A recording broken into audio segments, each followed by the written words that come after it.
Hello दोस्तों, नमस्कार। मैं हूं सुधांशु शेखर। स्वागत करता हूं आप सबका अध्ययन मिरर के यूट्यूब चैनल पर। आज है 31 अक्टूबर 2024, दिन गुरुवार, और आप देख रहे हैं करंट अफेयर्स का ये सेशन। तो दोस्तों, अध्ययन मिरर और अध्ययन मिरर की पूरी टीम की तरफ से आप सभी साथियों को, आप सभी दर्शकों को दिवाली की बहुत बहुत शुभकामनाएं। तो आज की वीडियो को स्टार्ट करने से पहले मैं बता दूं कि आज के जो प्रश्न हैं वो करंट अफेयर्स और वर्तमान घटनाक्रम से लिए गए प्रश्न हैं, जो कि सभी परीक्षाओं के लिए बहुत बहुत इंपॉर्टेंट हैं। चाहे वो टीचिंग का एग्जाम हो, चाहे वो रेलवे का एग्जाम हो, चाहे वो CGL का एग्जाम हो, जिस भी एग्जाम में करंट अफेयर्स से संबंधित प्रश्न पूछे जाएंगे उन सभी के लिए ये वीडियो बहुत ही इंपॉर्टेंट होने वाला है। तो बिना देरी किए लेट्स स्टार्ट द वीडियो। आज का पहला प्रश्न है, 29 अक्टूबर को 9वां आयुर्वेदिक दिवस मनाया गया। 29 अक्टूबर को 9वां आयुर्वेदिक दिवस मनाया गया। तो 9वें आयुर्वेदिक दिवस की थीम क्या है? अभी जो 29 अक्टूबर बीता है, 9वां आयुर्वेदिक दिवस मनाया गया था इसमें, तो इसकी थीम क्या है? तो इसमें ऑप्शन है Ayurveda innovation for global health, Ayurveda means India, Ayurveda for life और आयुर्वेदा फॉर हेल्दी लाइफ। तो आप बताएंगे कि इसकी थीम क्या है। तो इसका सही आंसर है option number A, innovation for global health. तो चलिए इसके डिटेल के बारे में जानते हैं।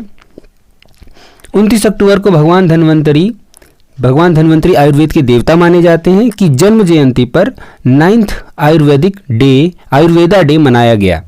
9th आयुर्वेदा डे थीम क्या था इसका? Ayurveda innovation for global health. History क्या है इसकी? यह दिवस केंद्रीय आयुष मंत्रालय द्वारा शुरू किया गया था और यह 2016 में मनाया गया था, और इसका ऑब्जेक्टिव था कि आयुर्वेद को लोगों के बीच बढ़ावा देना। आज का अगला प्रश्न देखते हैं। ये देख लीजिए, 9th आयुर्वेदा डे का थीम क्या था? Ayurveda innovation for global health, और 9वां आयुर्वेदिक दिवस 29 अक्टूबर 2024 को मनाया गया था। अगला प्रश्न देखते हैं। प्रधानमंत्री नरेंद्र मोदी ने किस स्थान से देश की पहली एयर एम्बुलेंस सेवा संजीवनी की शुरुआत की? प्रधानमंत्री नरेंद्र मोदी ने एक सेवा संजीवनी की शुरुआत की है, जिसको हम लोग एयर एम्बुलेंस सेवा कहते हैं। इसकी शुरुआत कहाँ से की है? एम्स पटना, एम्स भोपाल, एम्स ऋषिकेश और एम्स न्यू दिल्ली। तो इसका सही जवाब है AIIMS Rishikesh, option number C. AIIMS Rishikesh से ये संजीवनी सेवा शुरुआत की गई है।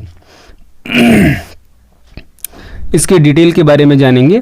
प्राइम मिनिस्टर नरेंद्र मोदी ने उत्तराखंड के एम्स ऋषिकेश से देश की पहली एयर एम्बुलेंस सेवा संजीवनी शुरुआत की है। एयर एम्बुलेंस सर्विस से उत्तराखंड के किसी भी क्षेत्र से अति गंभीर रूप से घायल व्यक्ति को एम्स ऋषिकेश तक जल्द से जल्द पहुंचाया जा सकेगा और बिना समय गंवाए मरीज की जान बचाई जा सकेगी। जैसा कि आप सब जानते हैं, उत्तराखंड पहाड़ी क्षेत्र है, पहाड़ों का एरिया है। यहाँ पर अधिकतर प्राकृतिक आपदाएं होती रहती हैं। इस तरह से इस प्रकल्प को बहुत ही उपयोगी और बहुत ही लाभदायक समझा जा रहा है। अगला प्रश्न है, आयुष्मान भारत जन आरोग्य योजना के तहत 70 वर्ष से अधिक आयु वाले व्यक्तियों को कितने लाख का बीमा कवर दिया जाएगा? आयुष्मान भारत जन आरोग्य योजना आप सबको पता है, 70 वर्ष से अधिक आयु वाले व्यक्तियों को कितने लाख तक का बीमा कवर दिया जाएगा? ऑप्शन है 5 लाख, 3 लाख, 2 लाख, 1 लाख। लगभग सभी विद्यार्थी, सभी दर्शक इस प्रश्न का उत्तर जानते होंगे कि इसमें 5 लाख तक का बीमा कवर दिया जाता है। इसके डिटेल के बारे में जानेंगे। अक्टूबर 2024 में प्रधानमंत्री प्राइम मिनिस्टर नरेंद्र मोदी ने 70 साल से ज़्यादा आयु वाले नागरिकों के लिए आयुष्मान भारत प्रधानमंत्री जन आरोग्य योजना, जिसका शॉर्ट फॉर्म है ABPMJAY, की शुरुआत की। इस योजना के तहत 70 वर्ष से अधिक आयु वाले व्यक्तियों को 5 लाख का बीमा प्रदान किया जाएगा। इस योजना के लाभार्थी जो हैं उनको 29,000 से ज़्यादा लिस्टेड अस्पताल में 5 लाख रुपए तक का फ्री ट्रीटमेंट करवा सकते हैं।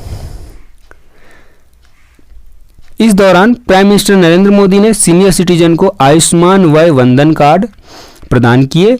आयुष्मान भारत योजना के बारे में जानते हैं।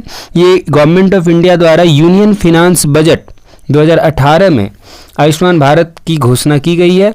इस योजना के 2 मुख्य स्तंभ हैं। देश में 1 लाख हेल्थ वेलनेस सेंटर स्थापित करना, और दूसरा है 10 करोड़ परिवारों को रुपए 5 लाख प्रति वर्ष के हेल्थ इंश्योरेंस कवर से जोड़ना। अगला प्रश्न है, गंगा उत्सव 2024 का आयोजन किस स्थान पर किया जाएगा? ऑप्शन है कानपुर, हरिद्वार, प्रयागराज और हल्दिया। तो इसका सही जवाब है ऑप्शन नंबर बी, हरिद्वार। इसके डिटेल के बारे में जानेंगे। गंगा उत्सव 2024 का आयोजन राष्ट्रीय स्वच्छ Ganga mission national mission of clean Ganga की ओर से 4 नवंबर को हरिद्वार के चंडी घाट पर किया जाएगा। गंगा उत्सव का आयोजन स्वच्छ गंगा मिशन के तहत हर साल आयोजित किया जाता है। इस कार्यक्रम का आयोजन गंगा नदी को राष्ट्रीय नदी घोषित किए जाने की वर्षगांठ के उपलक्ष्य में किया जाता है। याद रहे कि गंगा नदी 4 नवंबर 2008 को भारत की राष्ट्रीय नदी घोषित किया गया था। गंगा उत्सव का मुख्य उद्देश्य गंगा नदी का संरक्षण करना है। हमारा अगला प्रश्न है, देश का पहला राइटर्स विलेज किस राज्य में खोला गया है? देश का पहला राइटर्स विलेज यानी एक ऐसा विलेज जो राइटर्स को समर्पित हो, लेखकों को समर्पित हो, ये कहाँ खोला गया? उत्तराखंड, राजस्थान, मध्य प्रदेश और झारखंड। तो इसका सही जवाब है option number A, Uttarakhand. Bharat के पहले लेखक ग्राम, जिसको कह रहे हैं राइटर्स विलेज, का उद्घाटन उत्तराखंड के देहरादून फॉर्मर प्रेसिडेंट रामनाथ कोविंद और उत्तराखंड के governor lieutenant general Gurmeet Singh ने किया। राइटर्स विलेज देहरादून से 24 किलोमीटर दूर स्थित है। इस गांव में लेखकों को अपनी रचनाओं के सृजन के लिए आवश्यक शांत एवं रचनात्मक वातावरण मिलेगा। इस गांव को स्थापित करने का ऑब्जेक्टिव है राइटर्स और आर्टिस्ट को एक साथ लाने और लिटरेचर में कंट्रीब्यूशन को बढ़ावा देने के लिए किया गया है। हमारा अगला प्रश्न है, 31 अक्टूबर को राष्ट्रीय एकता दिवस किस महापुरुष की जयंती पर मनाया जाता है? अटल बिहारी वाजपेयी, लाल बहादुर शास्त्री, वीपी मेनन और सरदार वल्लभ भाई पटेल। अधिकतर लोग इस प्रश्न का उत्तर जानते होंगे। मैं आज की बात कर रहा हूँ। 31 अक्टूबर आज का दिन है। 31 अक्टूबर को राष्ट्रीय एकता दिवस किस महापुरुष की जयंती पर मनाया जाता है? तो इसका सही ऑप्शन है option number D, Sardar Vallabh भाई पटेल। सरदार वल्लभ भाई पटेल की हर साल 31 अक्टूबर को राष्ट्रीय एकता दिवस मनाया जाता है। यह दिवस भारत के पहले, ये टाइपिंग मिस्टेक है, यह दिवस भारत के पहले deputy prime minister Sardar Vallabh भाई पटेल की जयंती पर मनाया जाता है, जिनकी भारत के राजनीति एकीकरण में प्रमुख भूमिका थी। हिस्ट्री, इस दिन की शुरुआत इंडियन गवर्नमेंट 2014 में की गई थी। थीम 2024 का थीम क्या है? एक राष्ट्रीय एकता दिवस मनाने के पीछे जो थीम है 2024 का, उसका थीम क्या है? गुजरात के केवड़िया में राष्ट्रीय एकता दिवस समारोह की थीम रायगढ़ किला पर आधारित है। रायगढ़ फोर्ट मराठा छत्रपति शिवाजी की वीरता का प्रतीक है और राष्ट्रीय एकता दिवस को मनाने का जो ऑब्जेक्टिव है वो है लोगों को एकजुट करना और समाज के उत्थान के लिए सरदार वल्लभ भाई पटेल के विचारों से अवगत कराना है। सरदार वल्लभ भाई पटेल के बारे में जानते हैं। 2024 में इंडियन गवर्नमेंट ने राष्ट्रीय एकता दिवस के कार्यक्रम के हिस्से के रूप में देश भर में रन फॉर यूनिटी का आयोजन शुरू किया। सरदार वल्लभ भाई पटेल के बारे में मुख्य बातों को जानेंगे। जन्म इनका हुआ था 31 अक्टूबर 1875, मृत्यु 15 दिसंबर 1950 और इनको भारत रत्न की उपाधि 1991 में 1991 में मिल चुकी थी। स्टैच्यू ऑफ यूनिटी आप सब जानते हैं 182 मीटर। चेयरमैन रह चुके हैं प्रांतीय संविधान समिति के। हमारा अगला प्रश्न है, फोर्थ भारत स्पेन फोरम का आयोजन किस स्थान पर किया गया? मुंबई, न्यू दिल्ली, पटना और भोपाल। तो इसका सही जवाब है Mumbai. Fourth Bharat Spain forum का आयोजन मुंबई में किया गया। इसके डिटेल के बारे में जानेंगे। स्पेन के प्रधानमंत्री पेड्रो सांचेज ने मुंबई में फोर्थ इंडिया स्पेन फोरम का उद्घाटन किया। इसका आयोजन ऑब्जर्वर रिसर्च फाउंडेशन और स्पेन इंडिया काउंसिल फाउंडेशन द्वारा संयुक्त रूप से किया गया था। इस फोरम का उद्देश्य दोनों देशों के मध्य ट्रेड, इन्वेस्टमेंट और कॉपरेशन को बढ़ावा देना है। इंपॉर्टेंट है, इंडिया और स्पेन मिलकर वर्ष 2026 को culture, tourism and artificial intelligence वर्ष के रूप में मनाएंगे। अगला प्रश्न है, पंजाब नेशनल बैंक का एमडी सीईओ किसे नियुक्त किया गया है? विनायक पांडे, अशोक चंद्रा, विवेक सदराना, अनंत मुखर्जी। इसका सही जवाब है अशोक चंद्रा।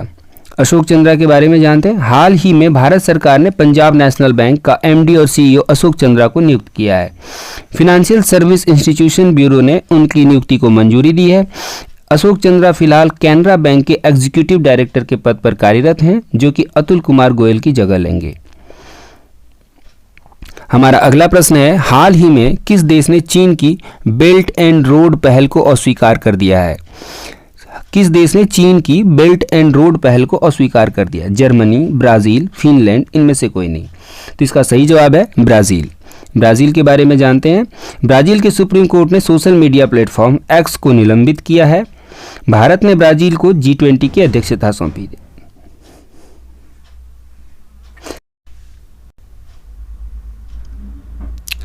हमारा अगला प्रश्न है और आज का अंतिम प्रश्न है, हाल ही में किसने नई दिल्ली में आयोजित रन फॉर यूनिटी को हरी झंडी दिखाकर रवाना किया है? नरेंद्र मोदी, अमित शाह, राजनाथ सिंह, इनमें से कोई नहीं। तो इसका सही जवाब है अमित शाह। केंद्रीय गृह मंत्री और सहकारिता मंत्री अमित शाह ने नई दिल्ली में आयोजित रन फॉर यूनिटी को हरी झंडी दिखाई। सरदार वल्लभ भाई पटेल की जयंती यानी अक्टूबर के अवसर पर मनाए जाने वाले राष्ट्रीय एकता दिवस के हिस्से के रूप में रन फॉर यूनिटी का आयोजन किया गया। तो दोस्तों आज के थे ये 10 महत्वपूर्ण प्रश्न जो कि सभी परीक्षाओं के लिए बहुत ही इंपॉर्टेंट होते हैं। तो दोस्तों ऐसे ही इंपॉर्टेंट वीडियोस और इंफॉर्मेटिव वीडियोस पाने के लिए हमारे चैनल को सब्सक्राइब कीजिए, चैनल को सपोर्ट कीजिए, बेल आइकन को प्रेस कीजिए ताकि ऐसी ही इंफॉर्मेटिव वीडियोस हम आपके लिए लेकर आते रहें। फिर मिलेंगे अगली वीडियो में। आज के लिए बस इतना ही। तब तक के लिए जय हिंद। Again happy Diwali. खुश रहिए, मुस्कुराते रहिए और खुशियाँ मनाइए। जय हिंद।